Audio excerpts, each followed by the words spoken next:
Tiens, on va parler du cirque avec les animaux sauvages.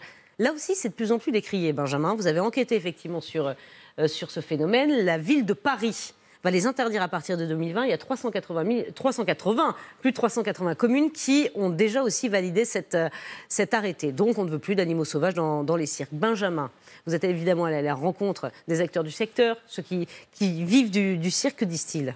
Alors avec Marion Laradet, d'abord, on est allé voir le cirque Arlette Gruss, cirque qui a installé son chapiteau ces derniers jours à Troyes dans l'Aube. Sur 2 heures de spectacle, ici, vous avez environ 30 minutes de numéros avec des animaux. On parle de lionnes, mais aussi de ragondins, de rats, de chevaux. Alors on s'attendait à voir des dirigeants du cirque inquiets avec toutes ces interdictions. Et en fait, le responsable qu'on a rencontré était assez serein, car pour lui, les interdictions dans les communes, ça ne tient pas. Tout simplement, ce n'est pas du ressort des mairies, mais du ressort de l'État, en fait. Donc seul l'État a compétence en la matière d'interdire les animaux dans les cirques. Aujourd'hui, on a un public fidèle, on a un public qui veut voir des animaux et qui nous fait confiance, fort heureusement.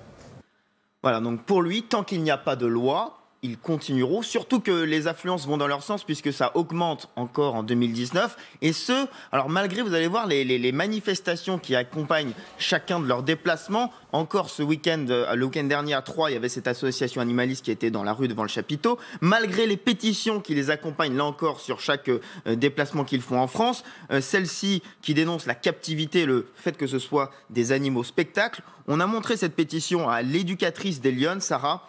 Elle dénonce des caricatures. Tout ce qu'eux, ils montrent, c'est faux. Parce qu'ils montrent qu'on a des ours, ils montrent qu'on a des chimpanzés qu'on met dans les costumes et tout ça. Et tout ça, ça n'existe plus. Ils prennent tout ça de Chine, de Russie et tout ça. On ne va pas voir un lion qui va sauter dans le feu. Tout ça, on ne voit plus. C'est fini tout ça. Voilà, ce qu'elle nous dit, c'est qu'il y a eu des cirques, effectivement, peu scrupuleux, mais ce cirque-là ne veut pas payer pour les autres. Et ils seront d'ailleurs à Paris dans quelques jours. Ils nous ont expliqué qu'ils faisaient tout pour le bien-être de leurs animaux sur le site, voilà, y compris les ragondins. Voilà, mais parfois ça a du mal à passer. Vous avez dit le ragondin? Alors, le ragondin avait l'air en forme, oui. Vous avez loupé votre interview du ragondin, Benjamin. Pas très bavard. Vous n'avez pas interviewé le lion, hein? Ah, qui sait, non. Il y a des cirques qui ont décidé, du coup, d'anticiper ces interdictions et de changer totalement de voie, donc de proposer d'autres spectacles. Avec Marine Trouchot, on a rencontré André-Joseph Bouglione, de la grande famille du cirque Bouglione. Il y a encore quelques années, il nous a montré les photos, il était dresseur de fauves, de tigres. Éducateur de tigres. Éducateur, oui, c'est vrai qu'on a changé un peu la terminologie maintenant. Tout ça, de toute façon, c'est fini, c'est derrière lui. Maintenant, il ambitionne d'ouvrir un nouveau cirque, ce qu'il appelle un éco-cirque, sans aucun animal dans les numéros. Et il nous a expliqué pourquoi. Non, on n'avait pas l'impression de les maltraiter, mais la captivité est une maltraitance en soi. Ce sont des animaux dont le seul but dans la vie est de servir de jouet et de divertissement aux humains. C'est pour ça qu'on a trouvé ça très immoral et pour nous, il fallait qu'on se remette au diapason, quoi. Il fallait tout simplement qu'on change le fusil d'épaule. Alors, je ne sais pas si vous avez vu l'affiche qui était derrière lui, on va la revoir.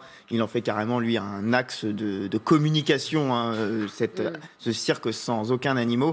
Je ne sais pas si on peut revoir la petite affiche qu'il y avait derrière lui. Toujours est-il, ça lui a valu, cette communication, pas mal de dissensions. Oui, le ragondin, c'est ma valeur sûre, le ragondin. Non, mais il y a eu quand même ça divise le monde du cirque, et même dans sa famille, tout le monde n'est pas sur la même ligne, puisque Francesco Bouglione... Voilà l'affiche derrière. Même Francesco Bouglione, lui, continue au cirque d'hiver d'utiliser des animaux dans le cirque. Donc c'est un débat qui est loin d'être tranché dans le milieu du cirque. Voilà, il faut faire un choix. Voilà, chez Bouglione et ailleurs, semble-t-il. Effectivement, c'est un sujet qui fait débat dans cet univers qui évolue. Donc, merci beaucoup, Benjamin, d'être allé enquêter avec le ragondin et rentrer. C'est un métier difficile, Benjamin. Oui, non, mais je sais pas comment vous avez fait. Il se fait plein d'amis. Vous l'emmenez sur le plateau, là? Non. C'est le ragondin ou moi. Voilà, il y a un choix à faire. Il est là, Hélène. Attention, Hélène.